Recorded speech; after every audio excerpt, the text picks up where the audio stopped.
I grew up in Copperscove, Texas. Played basketball in high school and did track.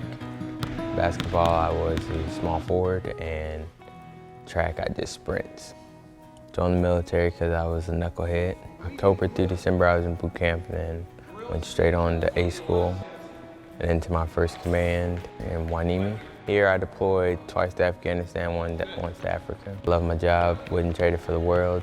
March 2015, I was on my way back to work from lunch. I was on my CBR 1000, and a car cut in my lane hit me head on.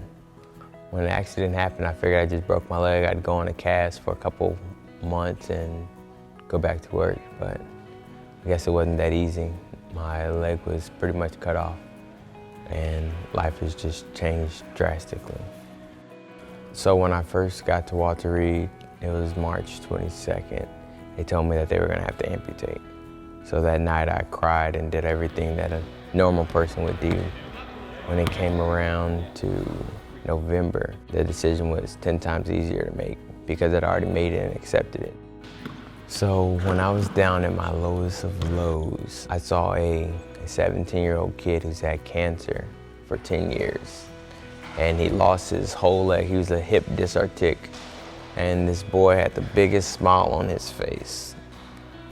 So I figured if he can deal with cancer for 10 years and be happy, I've been dealing with this for 6 months. Why am I here, sad and crying? There's always somebody worse off than you.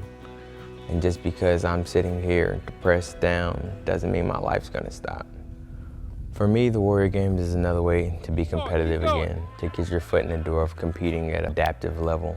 So if I can get my foot in the door here and get a foundation of what the sports are and how it's gonna work, I think I can build on to make anything better.